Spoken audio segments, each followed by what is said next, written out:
Hola amigos, welcome to Everyday Spanish with Stephanie. Today we're tackling grammar, and this is actually a concept that's really difficult for a lot of Spanish language learners.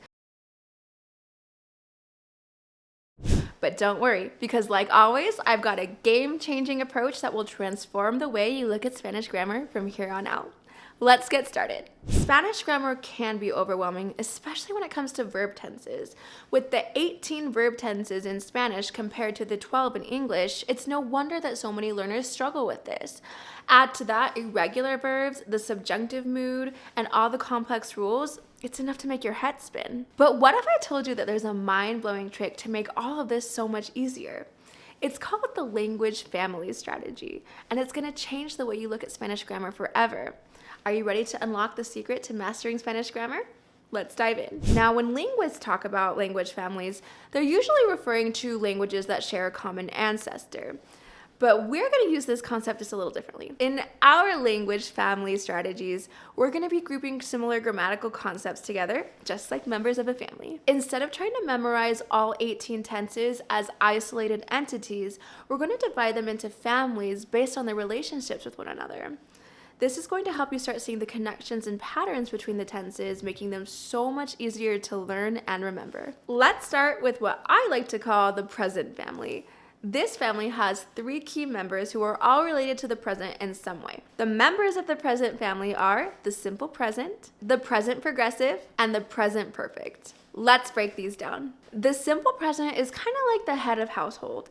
It's used for habitual actions, general truths, or even events that are coming up in the very near future. For example, hablo español.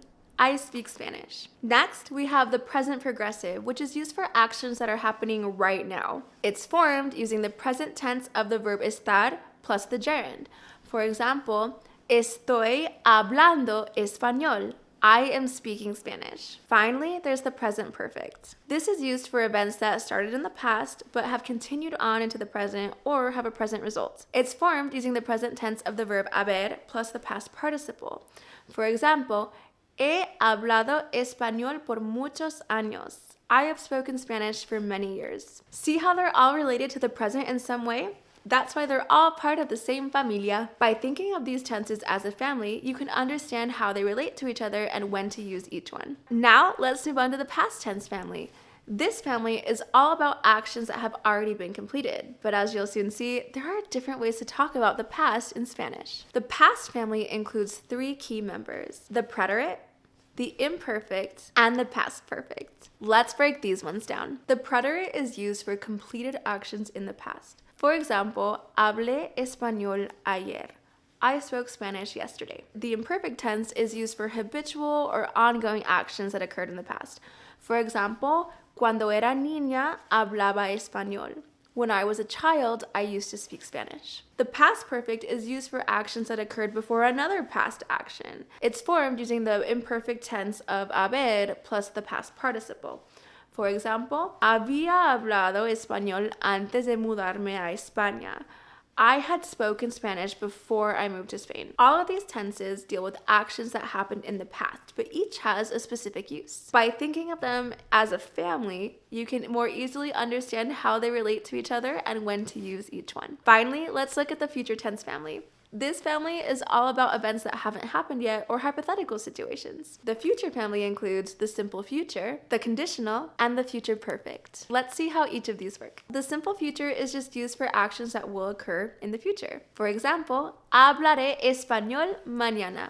I will speak Spanish tomorrow. The conditional tense is used for hypothetical situations or polite requests. For example, hablaría español si tuviera la oportunidad. I would speak Spanish if I had the opportunity. The future perfect is used for events that will have occurred before another future event. It's formed using the future tense of the verb haber plus the past participle. For example, por el próximo año, habré hablado español por 5 años, which means by next year, I will have spoken Spanish for 5 years. Again, notice how all of these tenses refer to future actions or potential actions?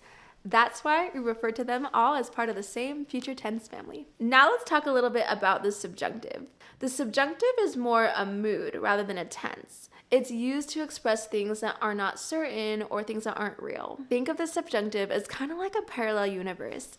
It exists for each of our families, the present, the past, and the future, but it's always about things that are uncertain, desired, or hypothetical. Here are some basic examples. In the present subjunctive, we might say, Espero que hables español. I hope you speak Spanish. Notice how we're still in the present, but we've kind of stepped into this bubble of hope or uncertainty. In the past subjunctive, we might say, Esperaba que hablaras español. I was hoping you would speak Spanish. We've moved to the past, but we're still in this bubble of hope or uncertainty. Then we have the future subjunctive, and to be honest, this is actually rarely used in modern Spanish, but it might sound something like this. Cuando hubieres terminado, podrás irte, which means when you will have finished, you can leave. The subjunctive can seem tricky at first, especially because we don't use subjunctive in English the same way it's used in Spanish. But once you start thinking of it as kind of like a parallel universe for our families that we've talked about, it starts to make a little more sense. It becomes so much easier to understand. Remember, mastering these families will still take time and practice, but this approach will allow you to see the connections and start using these tenses more confidently. Vamos a practicar. Now let's put our family approach into practice. I'm going to give you a verb, and I want you to think about how you would conjugate it in each family. Let's use the verb escribir, which means to write. Pause the video, and I want you to think about how you would conjugate escribir in the yo form for each tense in each of our families. Okay, are you ready? Here's what you should have written. The present family, yo escribo. Yo estoy escribiendo. So for that last one, the past participle is actually irregular. So if you said yo he escribido, that's a very common mistake, but just know that the correct way is yo he escrito. Okay, for the past family, we have yo escribí, yo escribía, and then yo había escrito. The future family is escribiré, escribiría, and habré escrito. How did you do? Remember, practice makes perfect. Now, if you're serious about improving your Spanish and mastering these verb tenses, I've got a fantastic tool for you. It's called the Unacademy Languages app, and it's a game changer for language learners. The Unacademy Languages app is designed to complement the language family strategy that we've been discussing. It offers interactive lessons that help reinforce this family approach to verb tenses, making it easier to practice and reinforce these concepts. Some of the great features of the Unacademy Languages app include interactive lessons that cover all of the verb families that we've discussed, along with practice exercises that help you master these verb families. There's also native speaker audio that will help you practice your pronunciation, personalized learning paths that you can adapt to your own progress, and quizzes and tests to help reinforce what you're learning. To give it a try, just click on the link below in the description. Trust me, it's a fantastic companion to discuss the strategies that we go over in this channel. Now let's talk about how we can take our family approach and apply it to irregular verbs. Take ir, for example, which means to go. This one is highly irregular, but we can still conjugate it to fit into each of the families. In the present family, we would have yo voy, yo estoy yendo, y yo he ido. The past family would have yo fui, yo iba, and yo había ido. The future family would have iré, iría, y habré ido. See how even with irregular verbs, the family patterns still help us organize and remember the different forms? Our family approach can also help us with more complex structures.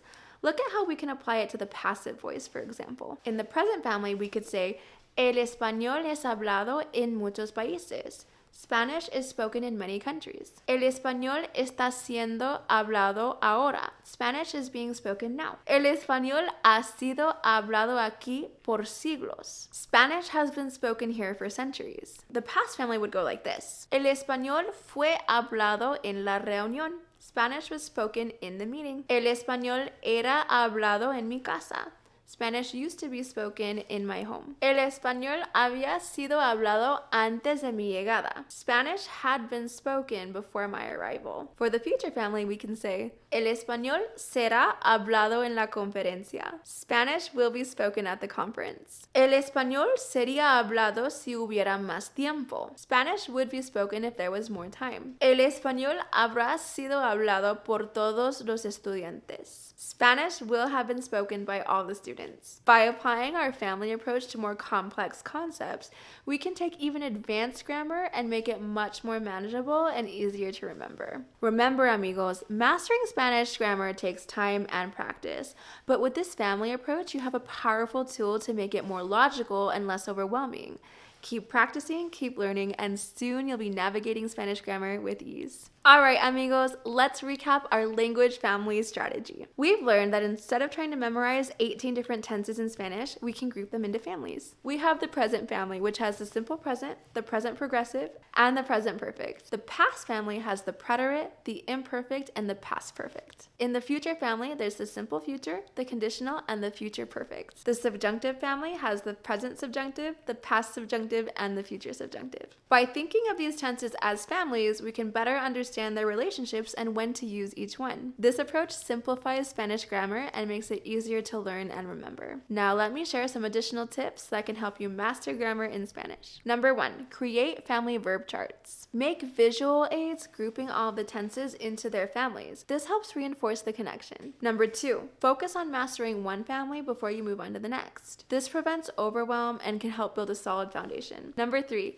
use mnemonic devices. Create memory aids for each family. For example, PIP can stand for preterite, imperfect, and past perfect. Number 4, apply the families to your daily practice. When you learn a new verb, immediately practice conjugating it in all of the families. Number 5, look for patterns in irregular verbs. Even irregular verbs often follow patterns in their families. Number 6, immerse yourself in Spanish. Read Spanish books, watch Spanish movies, or listen to Spanish podcasts. This gives you an opportunity to see these grammatical structures in context. Number 7, practice speaking. Use these tenses in conversation as much as possible. The more you use them, the more natural they'll become. And there you have it, amigos, the language family strategy for simplifying Spanish grammar. Remember, mastering Spanish grammar does take time and practice, but with this approach, you have a powerful tool to make the process much more manageable and logical. I encourage you to start using this family approach in your Spanish practice right away. Create family charts, practice with different verbs, and watch how quickly your mastery of Spanish grammar begins to improve. If you're serious about wanting to improve your Spanish skills and practice these concepts even more,